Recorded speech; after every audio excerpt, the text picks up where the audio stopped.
बिस्मिल्लाहिर्रहमानिर्रहीम। बेटा 10th class का आज का हमारा सेकंड लास्ट चैप्टर है। चैप्टर नंबर का नाम क्या है? 17। हाँ, चैप्टर नंबर 17 का बायोटेक्नोलॉजी का आज हमारा दूसरा लेक्चर है एंड हम बात करेंगे about the scope and the importance of biotechnology. जब ये लॉन्ग क्वेश्चन आ जाता है, याद रखिएगा, जब ये क्वेश्चन आता है तो आपने अटेम्प्ट फिर उसी तरह करना होता है कि आपने पहले बायोटेक्नोलॉजी की डेफिनेशन लिखनी होती है। वो आपको पहले भी आती है तो वो मैं यहाँ पे आपको नहीं बताऊंगा, ठीक है। और वो बायोटेक्नोलॉजी की डेफिनेशन लिखने के बाद आप कुछ एक्स्ट्रा बातें लिखते हैं जो मैं आपको तरतीब वाइज बताता जाऊंगा और आपको काफ़ी अच्छा एक क्वेश्चन बिल्ड करने में हेल्प आउट होगी और वो क्वेश्चन आप फिर कल लिख के भी लाएंगे, ठीक है। पिछला भी मैंने चेक करना है, वो वाला जो नहीं लिखा अभी आप लोगों ने, दूसरी टाइप तीसरी टाइप की पोल्यूशन है, सही है। तो बायोटेक डेफिनेशन लिखने के बाद असल में पता है क्या है, ये वाली जो फील्ड है ना ये बहुत ज्यादा एडवांस हो गई है। क्यों? तीन चीजों की वजह से। नंबर 1, इसके अंदर एक नई टेक्नोलॉजी है जिसको हम कहते हैं रिकम्बिनेंट डीएनए टेक्नोलॉजी, सही है। ये ऐसी टेक्नोलॉजी है कि हम जीन्स को, डीएनए को, जेनेटिक इंजीनियरिंग के अंदर होती है ये, इसको इतना इस्तेमाल किया गया है, इतना इस्तेमाल किया गया है कि बहुत ज्यादा इसकी वजह से हर तरफ बायोटेक्नोलॉजी फैलना शुरू हो गई है। It's like industrial biotechnology, food biotechnology, then we say that environmental biotechnology, molecular biology के ऊपर रिसर्च हो रही है। पैलियोंटोलॉजी, मर गया था नॉलेज, खत्म हो गया था पैलियोंटोलॉजी का नॉलेज, जिसको दोबारा एक तरह रिवाइव कर दिया है इसने, एनाटॉमी के नॉलेज को।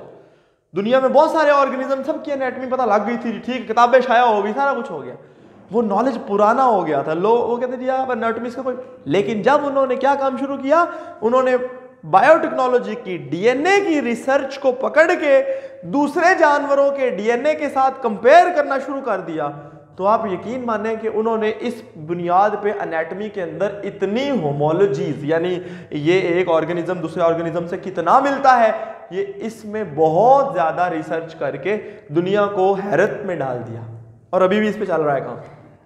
मैं मजे की बात बताता हूं तो वो कहते हैं कि जी जो हमारी आंख के जीन्स है ना, इवन इंसेक्ट, हालांकि उनकी आंख, मक्खी की आंख टोटली डिफरेंट फ्रॉम अस, पर उसके अंदर जो जीन्स हैं वो सेम है जो हमारे अंदर। हमारी नाक के ऑल्फैक्शन के, नाक के जो जीन्स हैं वो पानी के अंदर रहने वाली वेल मछलियों के जीन्स से मिलते हैं, थोड़ा बहुत फर्क है। तो ये मॉलिक्यूलर बायोलॉजी की रिसर्च थी जो मैंने एक बुक पढ़ी थी, द शार्क इन अस, या इसको हम किताब का नाम ये नहीं था, किताब का नाम था द यूर इनर शार्क, यानी हमारे जीन्स किस तरह शार्क के साथ मिलते, तो वो उसमें वो कंपैरिजन करके बताता है कि ये जीन्स हमारे इस तरह मिलते जाते थे। मुझे ये एक बुक पढ़ने का इत्तेफाक हुआ था। तो और इसमें ना वो सिर्फ शार्क बल्कि सैलेमेंडर, बैक्टीरिया के साथ जोड़ दिया। बताओ, उनकी तो आंख भी नहीं होती, फिर भी they have the same genes but those genes are performing some different function in bacteria. Molecularly DNA में वो जीन्स, वो सीक्वेंस वाले जीन उनके अंदर मौजूद हैं। तो बताने का सिर्फ मकसद ये है कि ये बायोटेक्नोलॉजी ने हर तरफ जो है ना वो फैला दिया है। आप इसमें लिख सकते हैं कि there is the food biotechnology, that is biotech, आप आगे बायोटेक का लफ्ज लिखते जाएंगे। Then there is environmental biotech, then there is industrial biotech, microbiological, vaccine development, medicine, ओहो ब्ला ब्ला ब्ला, सही है।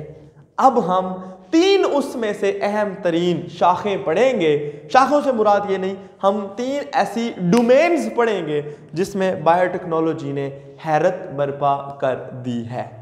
और हम आगे, वैसे तो इस चैप्टर के अंदर हम जेनेटिक इंजीनियरिंग के फायदे भी पढ़ेंगे और वो भी इसमें आते हैं, लेकिन किताब में दोनों को स्प्लिट करके लिखा हुआ है, तो अगर आप लॉन्ग क्वेश्चन आ जाए तो आप वो भी इंक्लूड करके बड़ा चीज बना सकते हैं, आपकी मर्जी है, ठीक है। तो सबसे पहले आप बड़ी हेडिंग जो देंगे, that is biotechnology in the field of medicine, यानी मेडिसिन अगर आप जानते हो तो दैट इज दी, आप इस बात को समझते हैं तब से जब आपने 9th क्लास में पढ़ा था करियर्स इन बायोलॉजी में, आप मेडिसिन की डेफिनेशन पढ़ी, द आर्ट ऑफ हीलिंग, ऐसा चीज़ जिसमें इंसानों और जानवरों की बीमारियों का पता लगाया जाता है और फिर उनका इलाज किया जाता है। ठीक है जी। इस केस में कितना हेल्प आउट किया, इवन आप यकीन माने आपको लगता होगा सर सर्जरी में तो ये काम नहीं आते ना, ये तो कन्फर्म हो गया, लेकिन सर्जरी में भी काम करते हैं बायोटेक, वो मैं बताता हूँ अभी आपको। तो इतना ज़्यादा इंपॉर्टेंट स्कोप है। कैसे सर, अभी हम शुरू करते हैं, स्टार्ट करते हैं। तो मेडिसिन की फील्ड के अंदर बेटा सबसे पहली चीज, ये आप हेडिंग्स बनाते जाएंगे, नंबर 1 इंटरफेरोन्स। कभी आप गौर करें तो हेपेटाइटिस के मरीज का इलाज कोई नहीं था होता, मर जाएगा जी, क्यों जी, हेपेटाइटिस होगी, वायरस, वो वायरस था, वायरस है अभी भी है, ठीक है। तो वायरल इन्फेक्शंस का इलाज नहीं होता, लेकिन अब बड़े क्रॉनिक, एक तो ये कोरोना है ना, ये तो बड़ा अर्जेंटली बंदे को बीमार करता है। इस ऐसे वायरसेस नहीं, जो पुराने वायरसेस जो काफी स्लोली डैमेज करते हैं, उन वायरसेस का इलाज होती हैं कुछ प्रोटीन्स जिनको हम कहते हैं इंटरफेरोन, इनको हम कहते हैं एंटीवायरल प्रोटीन्स। क्या कहते हैं? और ये बैक्टीरिया से ही निकाली गई थी। कैसे? क्योंकि बैक्टीरिया जो होते हैं ना, वो अपने डिफेंस के तौर पे, क्योंकि ऐसे वायरसेस हैं जो बैक्टीरिया को भी मारते हैं, तो वो अपने डिफेंस के तौर पे आगे से ये प्रोटीन बनाते थे जो वायरस को न्यूट्रलाइज कर देती हैं, तोड़ देती हैं, मार देती हैं, खत्म कर देती हैं, इनएक्टिव कर देती हैं। इसी तरह कई ऐसे सेल्स होते हैं, मसलन अगर मेरा एक सेल है, तो अगर फर्ज किया ये मेरा एक सेल है, इस सेल को अगर वायरस ने इन्फेक्ट किया तो ये सेल खुद ऐसी प्रोटीन बना के साइडों वाले सेल्स को देगा, बताएगा कि आप बचे रहना भाई, ये तो समझ गए ना बात को? सही है जी। This is what we say, और ये interferons have been produced through the process of genetic engineering and modified bacteria recombinant DNA technology, जिसकी मदद से ये बनाई जा चुकी हैं, जो कि हेल्प आउट करती हैं बहुत सारे वायरल इन्फेक्शंस से रोकने के लिए। देन एक इंटरेस्टिंग और बात, आप बड़ी मशहूर चीज जानते हैं, दैट इज इंसुलिन। हाँ जी, इंसुलिन मैंने आपको उस दिन बताया था। इसी तरह ग्रोथ हार्मोन, मैं दोनों के बारे में इकट्ठा बताता हूं। तो द ह्यूमन ग्रोथ हार्मोन, इसका नाम क्या होता है जरा बताओ? ग्रोथ हार्मोन का नाम क्या है? मौलवी साहब आप बताएं। सोमैटोट्रोफिन, अगर आप भूले नहीं हो तो तीसरे चैप्टर में हमने ये पढ़ा था। अच्छा, तो ये दोनों चीजें किस तरह बनाई जाती हैं, इधर देखें। तो ये दोनों प्रोटीन्स हैं। कोई भी ऐसा हार्मोन जो प्रोटीन इन नेचर हो, अगर आप बेटा आपने ये पढ़ा था ट्रांसलेशन और ट्रांसक्रिप्शन, याद आया कि कैसे बनते हैं प्रोटीन्स? क्योंकि डीएनए से एक कॉपी आती है मैसेंजर आरएनए की, फिर वो ट्रांसक्रिप्शन कहलाती है। फिर वो जब मैंने एग्जांपल दी थी एक मस्जिद की, आपने या स्कूल की बिल्डिंग बनानी है तो आप लाइब्रेरी, याद है ना कुछ? ट्रांसक्रिप्शन और ट्रांसलेशन वो हर प्रोटीन की होती है, और हर प्रोटीन को कोड कौन करता है? उसका जीन। और जीन कहाँ होता है? डीएनए के। समझ आ गई बात की? जीन डीएनए का टुकड़ा होता है, सही है। तो ये भी प्रोटीन है, इंसुलिन भी प्रोटीन है, सोमैटोट्रोफिन भी पॉलीपेप्टाइड है, प्रोटीन है, सही है। तो ये जो प्रोटीन्स हैं, इनका अगर देखें, अगर हम इनका जीन ले लें इंसान से और उस जीन को बैक्टीरिया में डाल दें, और बैक्टीरिया ऑटोमेटिकली ये प्रोटीन बनाना शुरू कर देंगे कि नहीं? बनाना शुरू कर देंगे, ठीक है। पहले दौर में बेटा इंसुलिन पता है कैसे ली जाती थी?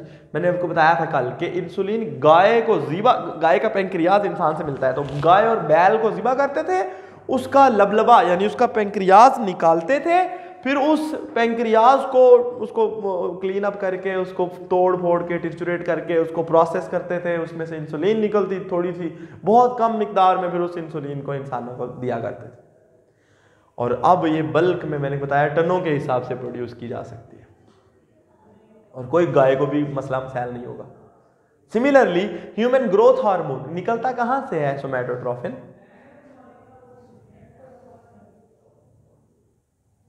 सर से, मैदे से, और ये तो बड़ी बुरी बात है, आप लोगों को आता ही नहीं। Somatotrophin is released from anterior pituitary, anterior pituitary का हार्मोन है। तो पहले दौर में जो गाय और कोई भी जानवर ज़िबा होता था, उसका पिट्यूटरी ग्लैंड निकालते थे, उसको टिचुरेट करके उसमें से निकाला करते थे ह्यूमन ग्रोथ हार्मोन। और अब ये बैक्टीरिया से आराम से यही जेनेटिक इंजीनियरिंग के प्रोसेस से आराम से निकल आता है। बड़ी इंटरेस्टिंग बात है। अच्छा, तीसरे नंबर पे बड़ी एक और मजे की बात, ये मैं सारा कुछ बता रहा हूं वैक्सीन में क्या होता है मुझे बताएं, मेरी अपनी रिसर्च सारी इस पे है। वैक्सीन्स क्या होती हैं? देखें, अगर आप पोलियो की वैक्सीन वो कतरे पीते हैं तो वो जो पोलियो की वैक्सीन है वो आप उसमें क्या होता है, उस कतरों के अंदर कोई दवाई होती है, उसमें वो वायरस होता है खुद पोलियो का, लेकिन वो या तो किल किया होता है या वो इतना वीक किया होता है कि वो आप में बीमारी नहीं फैला सकता। समझ आ गई ना बात की? इसी तरह अगर आप बैक्टीरिया वाली वैक्सीन, जो आप एंटी टेटनस टॉक्साइड लेते हैं ATT, ठीक है, वो खैर उसमें तो टॉक्सिन होता है। इसके अलावा आप गौर करें तो कोई भी ऐसी वैक्सीन जिसका टीका हम लगवाते हैं, सही है, वो आमतौर पे इंसान वायरल वैक्सीन इस्तेमाल करते हैं। बैक्टीरियल वैक्सीन का जानवरों में बहुत ज़्यादा इस्तेमाल होती है, इंसानों में भी होती है। निमोनिया की वैक्सीन, अब ये समझ पढ़ा था ना, स्ट्रेप्टोकोकस निमोनियाई की वैक्सीन होती है इसी क्लास में, दूसरे चैप्टर में, पहले पेज पे, पहले चैप्टर निमोनिया के अंदर। तो हमने कहा कि जो उसकी निमोनिया की जो वैक्सीन है वो कैसे बनती है। वो जो वैक्सीन लगती है ना इंसान को असल में वायरस लगाया जाता है, या इस केस में निमोनिया का बैक्टीरियम लगाया जाता है, या पिलाया जाता है, या आंखों में डाला जाता है, जो भी तरीका हो। उससे क्या होता है कि वो वायरस बीमारी काज नहीं कर सकता, क्योंकि वो या मरा होता है या इतना वीक होता है कि बीमारी काज नहीं करता। तो बॉडी डिफेंस सिस्टम उसको देख के उसके खिलाफ एक्शन ले लेता है और अपनी सारी की, ये ऐसे ही है जैसे गली में चोर आने से पहले एक ऐसा बंदा जिसने वैसे काले कपड़े पाए हो वो आ जाए, लोग समझ आए चोर, और लोग उसको बाजार डालें, और उसके बाद लोग तैयार बैठे हो, असल चोर आए उसको पकड़ ले। समझ आ गई बात की मौलवी साहब?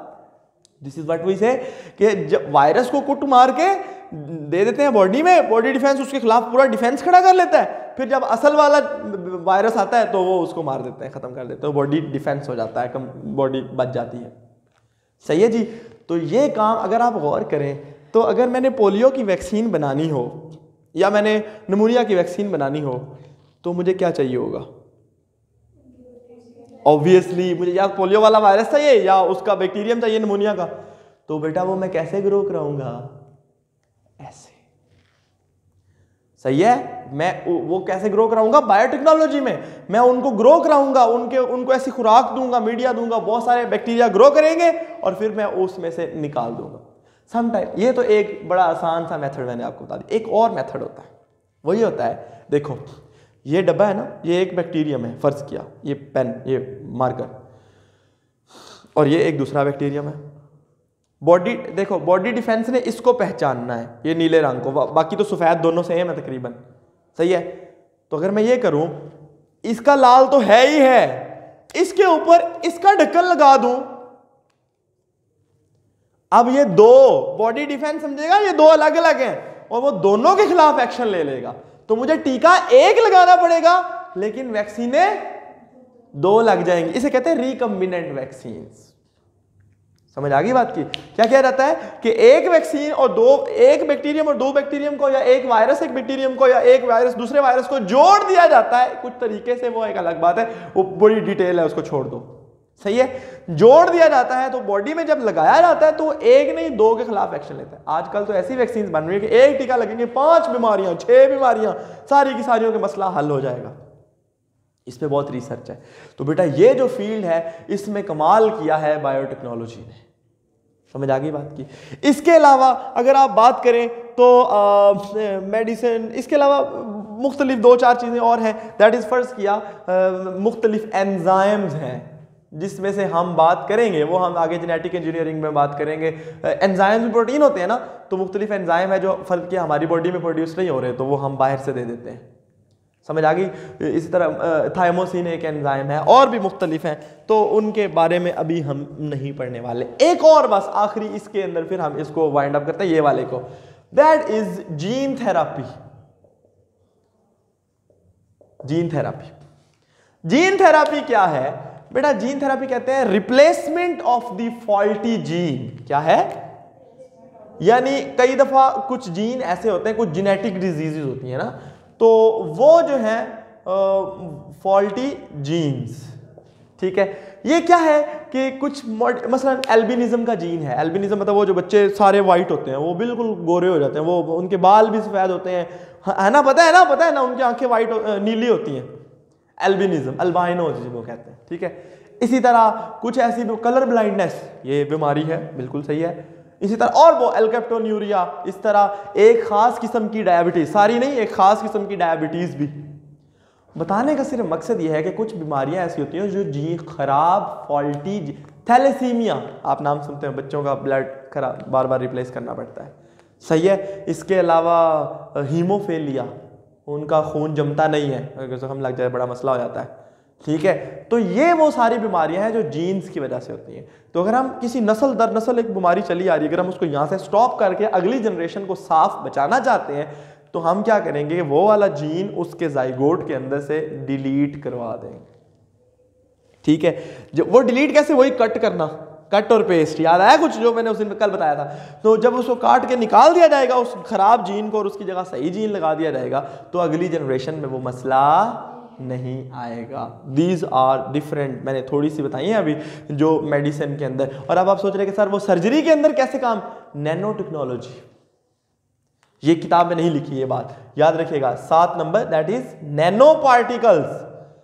नैनो पार्टिकल्स खास किस्म की मुख्तलिफ चीज़ें होती हैं, कुछ केमिकल सब्सटेंसेस होती हैं, बड़ी बारीक टुकड़े होते हैं, इनके ऊपर किसी चीज़ को लगा दिया जाता है, किसी दवाई को लगा दिया जाता है, वो बॉडी में ऐसी ऐसी जगह पे पहुंचा देते हैं जहाँ जगह आमतौर पे वो दवाई नहीं पहुंच सकती।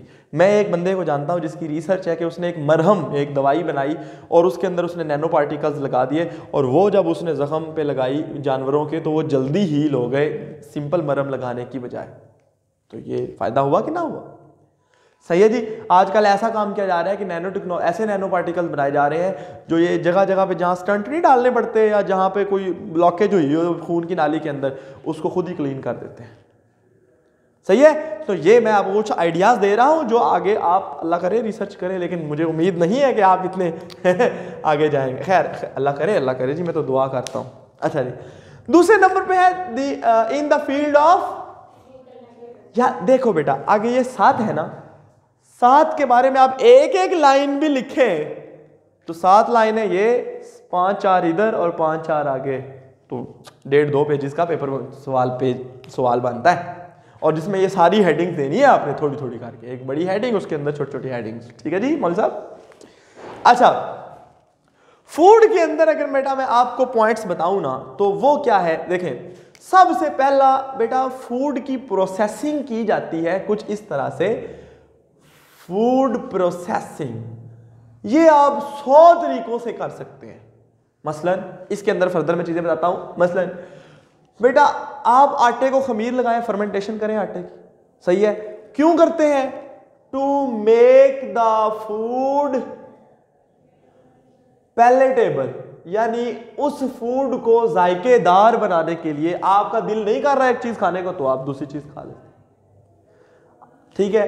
To increase the shelf life, shelf life कहते हैं आप उस फूड को, मतलब देखें अगर आप आटे को रख दें तो आटा तो शाम तक खराब हो जाएगा, तो रोटी बना के रख दें तो वो 2 दिन तक खराब हो जाएगी, और अगर आप उसकी ब्रेड बना के रख दें तो कोई 7 दिन तो गुजारा हो ही जाएगा। जो बर्गर हम बाहर से अंडे वाला ले खाते हैं वो तो 15-15 दिन पुरानी होती है, किसी को पता भी नहीं होता, सही है। हालांकि घर में रखे तो फंगस लग जाती है, वो फंगस भी साफ करके दे रहे हो, अच्छा शाबाश खाओ जी खाओ मजे करो, सही है, मैं एग्जांपल दे रहा हूं, ठीक है। अच्छा, और तीसरा उसको हेल्थ वाइज बेहतर करने के लिए, यानी कि उसकी हेल्थ वैल्यू को बढ़ाने के लिए हम फूड के उसके अंदर कुछ खास विटामिन पैदा करने के लिए, बनाने के लिए ये उस चीज ये किया जाता है फूड के साथ, फूड की प्रोसेसिंग। अब मैं इसकी 4-5-10 एग्जांपल आपको देता हूं। बेटा अगर आप आम वैसे रखें, कच्चे भी रखें तो वो खराब हो जाएंगे ना 6 महीने बाद, लेकिन अगर आप अचार रखें तो फिर तो 2 साल भी चल जाएगा, सही है जी।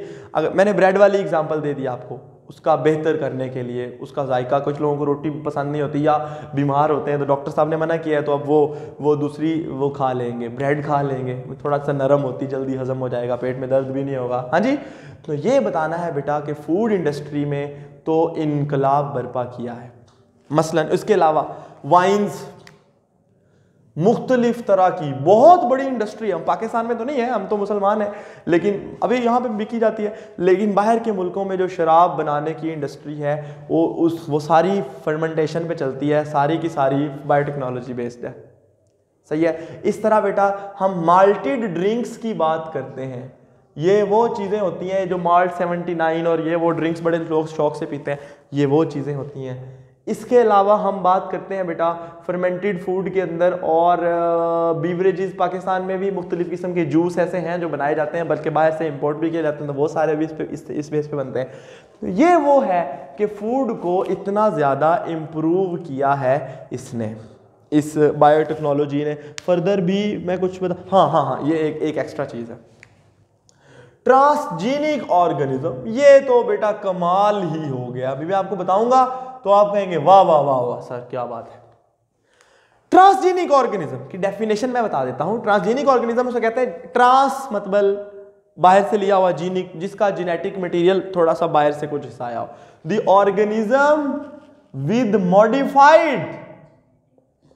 मॉडिफाइड जेनेटिक मेकअप, यानी उसका जो जेनेटिक मटेरियल है वो चेंज किया गया है, बदला गया है। बेटा आप गौर करें तो ऐसे जीन्स डाल दिए जाते हैं, मसलन किन्नों के अंदर, और किन्नों बनाने के लिए जो माल्टा था उसको और संतरा इनको जोड़ दिया गया। खट्टा माल्टा था, संतरा मीठा होता था, लेकिन उसका छिलका खराब था, तो दोनों को जब जोड़ा तो ये खट्टा मीठा एक चीज़ बन गई।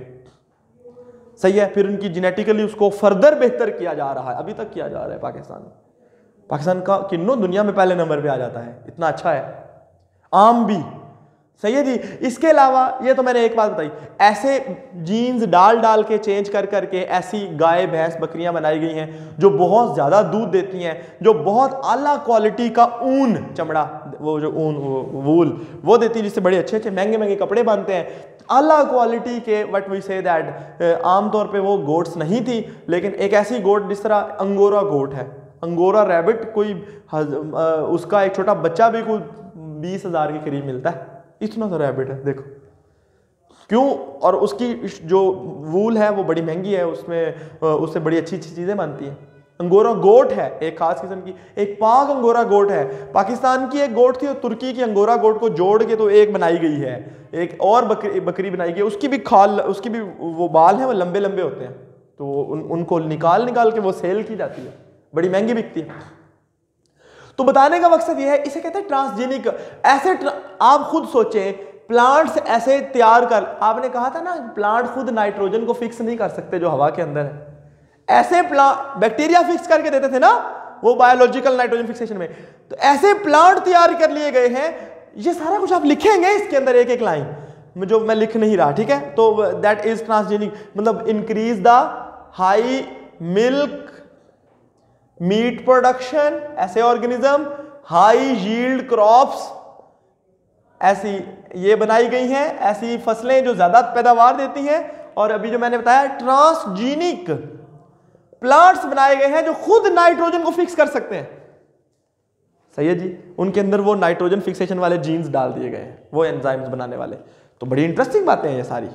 सही है। तो ये है बेटा फूड के अंदर। आप ये सोच ले, मैं यहाँ पे आपको एक एग्जांपल दूंगा, वो इधर भी फिट हो जाएगी, इधर भी फिट हो जाएगी, इधर भी।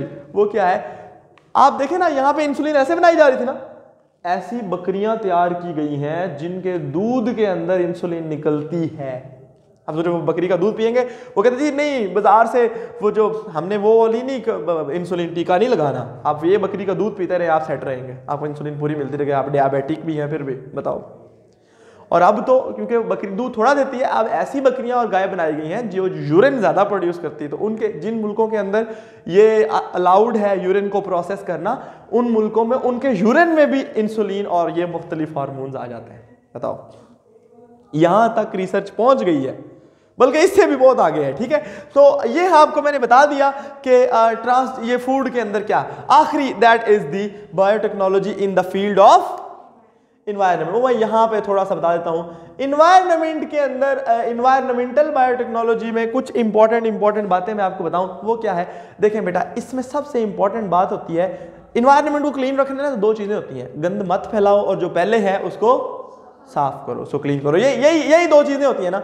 तो सबसे पहले number 1, degradation of the waste. ऐसे ऑर्गेनिज्म बनाए गए हैं, ऐसे फंजाई और ऐसे मॉडिफाइड बैक्टीरिया जो बहुत तेजी डीकंपोजिशन करते हैं चीजों की। जब डिग्रेडेशन ऑफ द वेस्ट, वो वेस्ट मटेरियल को, मसलन सीवरेज के जो सीवेज होता है जो गंदा होता है, उसको बड़ी तेजी से वो प्रोसेस करते हैं और डिग्रेड करते हैं। तो ये एक फायदा हो गया ना जी। दूसरे नंबर पे बेटा ऐसे फ्यूल्स बनाए जा रहे हैं जिनको हम कहते हैं इन्वायरमेंटल फ्रेंडली फ्यूल्स। इन पे रिसर्च हो रही है कि हम ऐसी चीजें इस्तेमाल करें जो धुआं और ये चीजें कम पैदा करें। फिर ऐसी टेक्नोलॉजी जो इंडस्ट्री के अंदर से जो धुआं निकलता है, वो बैक्टीरिया मसलन ऐसे बैक्टीरिया हैं जो सारे का सारा सल्फर निकाल लेते हैं उस धुएं में से और फिर धुएं को चलने देते हैं, जिसकी वजह से आंख और नाक की बीमारियां नहीं आती, दवा नहीं होता लोगों को। ठीक है जी। तो ये सारा कुछ मैंने आपको बताया। इसके अलावा कुछ ऐसे ऑर्गेनिज्म बनाए गए हैं जो इंडिकेटर्स हैं, बायो इंडिकेटर, पोल्यूशन इंडिकेटर, जिस तरह लाइकन्स भी, वैसे तो वो भी हैं पोल्यूशन इंडिकेटर्स, लेकिन वैसे पोल्यूशन इंडिकेटर से पता लग जाता है कि इस एरिया में कितनी पोल्यूशन है, क्योंकि उनका कलर बदल जाता है। समझ आ गई बात की। तो ये बेटा मुख्तलिफ तरीके हैं जिसकी वजह से बायोटेक्नोलॉजी इन्वायरमेंट की फील्ड के अंदर भी एक बहुत ज़्यादा रोल प्ले कर। इसके अलावा भी डिग्रेडेशन ऑफ वेस्ट में ये जो बड़े बड़े आपने देखा है बायोडाइजेस्टर, मैंने पिछले दिनों फेसबुक पे ये वीडियो भी एक शेयर की थी कि वो सारा गाय और भैंस का जो मेन्योर होता है ना, मतलब जो उनका मेन्योर एंड कंपोस्ट, यानी उनका जो गोबर और जो पेशाब होता है, उस सारे को इकट्ठा करते हैं और उसको एक बहुत गहरे टैंक में डाल देते हैं। सही है। और वो अंदर डाइजेस्ट होता रहता है, उसके अंदर केंचुए होते हैं, उसके अंदर कुछ बैक्टीरिया होते हैं मुख्तलिफ तरह के, वो खत्म कर देते हैं उसको और उससे बहुत अच्छी गैस बनती है जिसको इस्तेमाल किया जाता है। सही है। और इसके अलावा एक और चीज बनती है जो वो बाकी बचता है, वो बहुत अच्छा फर्टिलाइजर होता है, वो फसलों को लगाया जाता है। तो ये वो सारी फील्ड हैं जिनके अंदर इन्वायरमेंट को बड़ा फायदा किया जा रहा है। उम्मीद आपको समझ आया होगा। आपसे मुलाकात होगी इंशाल्लाह कल। इजाजत दीजिए, अल्लाह हाफिज।